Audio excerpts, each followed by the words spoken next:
2,000 രൂപയ്ക്ക് പെടകണ ചൂരനെ കിട്ടിയാട്ടാ. 50 രൂപയ്ക്ക് 2 ചാള വാങ്ങിച്ചോണ്ട് വരാനാണ് അമ്മ പറഞ്ഞത്. ഇന്ന് മിക്കവാറും അമ്മയുടെ നല്ല പെട കിട്ടും. ഈശ്വര ഭവാനി തള്ള. അച്ഛൻ നമുക്ക് ഈ വഴി പോണോ? നീ ആരാടാ പേടിക്കണം? ആ തള്ളനെ കണ്ട് 2 കൊടുക്കണമെന്ന് ഞാൻ നേരത്തെ ഓങ്ങി വെച്ചിരിക്കുകയാണ്. നീ വന്നാണ്. വേറെയും കൂടിയില്ലാത്ത 2 കൂടി ഇങ്ങോട്ട് പോയാ. നമ്മൾ അയൽക്കാരി ഭവാനി തള്ളയുടെ 16 ആയിരുന്നു. അതിന് പോയിരുന്നു. വിളിച്ചില്ലായിരുന്ന?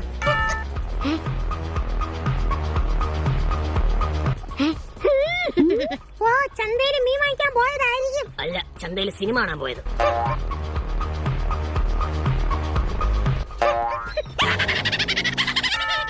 മീനിന്റെ കെട്ടവാണ് ഇങ്ങ് അടിക്കണം. 2 കൂടെ ഏതാ പൊട്ടന്റെ കയ്യിൽ നിന്ന് വാങ്ങിച്ചോണ്ട് വന്നേക്കാണ്. സത്യം, നിന്റെ ഭർത്താവ് ചാള വസ്തുവിനെ വാങ്ങിച്ചത് തന്നെ ഈ മീൻ.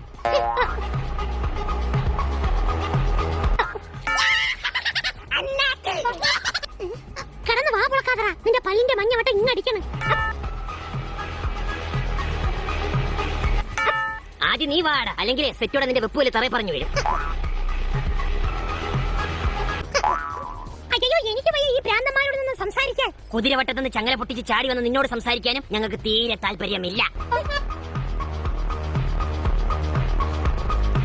നിങ്ങളുടെ പിന്നിൽ നിന്നുകൊണ്ട് നിങ്ങളെ കുറിച്ച് കുറ്റം പറയുന്നവരെ ശ്രദ്ധിക്കേണ്ട. നിന്റെ പുറകില് ടിൻറ്റുമോൻ ബി അല്ലേ? അതല്ലേ നിന്റെ പ്രശ്നം? അവരെ വിട്ടേക്കുക. കാരണം അവർ നിങ്ങളെക്കാൾ 2 അടി പിറകിലാണ്. അവൻ മുമ്പിത്തെ ബെഞ്ചിൽ ഇരുന്നിട്ട് നിന്നെ കുറിച്ച് പറയും. അപ്പൊ നീ നോക്കിയോ? അടിമുടിയല്ലേ നോക്കുന്ന പോത്തിനാ? ഒരു 2000 കിലോ ഉള്ള പോത്ത് ചേട്ടാ. 2000 കിലോ ഉള്ള പോത്താ? താഴെ വായിൽ ഒരു പോത്തിനെ കിട്ടിയിട്ടുണ്ടേ. അവനെ കഴിച്ചോണ്ടോ, എന്നിട്ട് അവനെ കൂടെ അങ്ങ് ഒട്ടിക്കുക നമുക്ക്. എന്നിട്ട് ഒരു പോത്തെന്നങ്ങ് പറയാം. ചേട്ടാ, ഞങ്ങൾക്ക് ഇതിനെ കുറിച്ച് വലിയ അറിവില്ല ചേട്ടാ. എന്നാൽ നാളെ 7:30 സ്പെഷ്യൽ ക്ലാസ്. ഞാൻ പോത്തിനെ പറ്റിയും പശുവിനെ പറ്റിയും എരുമയെ പറ്റിയും ക്ലാസ് എടുത്തു തരാം കേട്ടാ. ചേട്ടാ, ഇതിനൊരു വില പറ. എന്റെ കുഞ്ഞുങ്ങൾക്ക് വില പറയാനോ? എങ്കിൽ എഴുതിയെങ്കിലും കാണിക്കടോ, പറയാൻ പറ്റത്തില്ലെങ്കിൽ. പോയിന്റ്. ഇത് വിൽക്കാനല്ലേ ചേട്ടാ ഇവിടെ വളർത്തുന്നത്? ഇതിനെ വിൽക്കാനല്ല ഞാൻ വളർത്തിയത്. പിന്നെ കഴപ്പാണോ വെറുതെ ഒരു പോത്തിനെ വളർത്താൻ? നീ ചോദിച്ച ഈ സെയിം ചോദ്യം ഞാൻ വേറെ വേവിലി കൂടെ ചോദിക്കണേ. നിന്റെ തന്തയ്ക്കും തള്ളയ്ക്കും വട്ടാണോ നിന്നെ ഇങ്ങനെ പോത്തിനെ പോലെ വളർത്താൻ? നമസ്കാരം. ഇന്നത്തെ ഡിബേറ്റിലേക്ക് എല്ലാവർക്കും സ്വാഗതം. ഇന്ന് നമ്മോടൊപ്പം ചേരുന്നത് നിരൂപകൻ ഡോക്ടർ ശ്രീ വാവച്ചൻ, പൊതുപ്രവർത്തകനായ കാവടിക്കണ്ണൻ, പിന്നെ നമ്മുടെ ഫെമിനിസ്റ്റ് അമ്പുചാൻ. അപ്പോൾ നമുക്ക് ചർച്ചയിലോട്ട് കടക്കാം. മിസ്റ്റർ കാവടിക്കണ്ണൻ, ഇപ്പോഴത്തെ നിയമത്തെ കുറിച്ച് താങ്കൾക്ക് എന്താണ് പറയാനുള്ളത്? വളരെ മോശമായിട്ടുള്ള നിയമമെന്ന് ഞാൻ പറഞ്ഞുള്ളൂ. കാരണം ഞാൻ ഇന്നലെ വഴി കൂടി നടന്നു വരുമ്പോൾ ഒരു പെണ്ണുപിള്ള എന്റെ കയ്യിൽ കയറി പിടിച്ചു. അത് നേരെ മറിച്ച് ഞാൻ ഒരു സ്ത്രീയുടെ വേഷം കിട്ടിയെങ്കിൽ എന്റെ IPC സെക്ഷൻ പ്രകാരം എന്നെ പിടിച്ച് അടുത്താക്കുന്നില്ലേ? ഒരു സ്ത്രീയെ കയറി പെണ്ണുപിള്ള വിളിച്ച് താൻ എവിടെ വന്നോ? പിന്നെ പെണ്ണുപിള്ള എന്നല്ല, പിന്നെ ആണുപിള്ള എന്ന് വിളിക്കാൻ പറ്റുമോ? പെണ്ണുപിള്ള കാവടി കൂളാവും കാവടി. ഇതുകൊണ്ടാണ് ഞാൻ സംഭവത്തിന് ഇഷ്ടമല്ലെന്ന് പറയുന്നത്. എന്റെ അച്ഛന് ഇഷ്ടമല്ല, ഭർത്താവ് ഇഷ്ടമല്ല, എന്റെ മോനെ പോലും ഇഷ്ടമല്ല. നിങ്ങളെ ഇഷ്ടമല്ലെന്ന് പറഞ്ഞാൽ നിങ്ങളെ ബഡ്ജറ്റ് തന്നെ ഉണ്ടാക്കി അതിനൊരു പുരുഷൻ വേണം. നമുക്കിനി വാവച്ചൻ സാറിന്റെ അടുത്തേക്ക് ചോദിക്കാം. സാറിന് എന്താണ് ഇതിനെ കുറിച്ച് പറയാനുള്ളത്?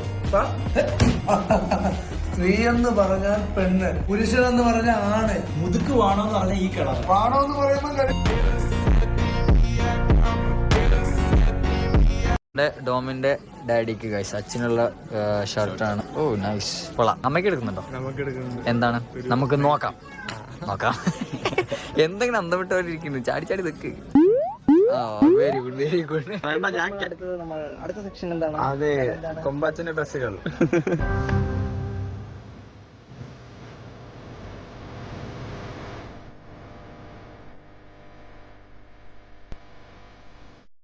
ഇവിടെ വഴി കോളേജിൽ ജോയിൻ ചെയ്യാമെന്നാണോ? അല്ല, അരിയും മണ്ണെണ്ണയും വാങ്ങാൻ വന്നത്. ഓ, കാർഡ് നിന്റെ അച്ഛൻ കൊണ്ടുവരുമെന്നായിരിക്കും. Card, ration card. വെള്ളക്കാട് ഈ ആഴ്ച നിന്റെ അച്ഛൻ വെച്ച റിപ്പോർട്ട് അടുത്താഴ്ച പാടി.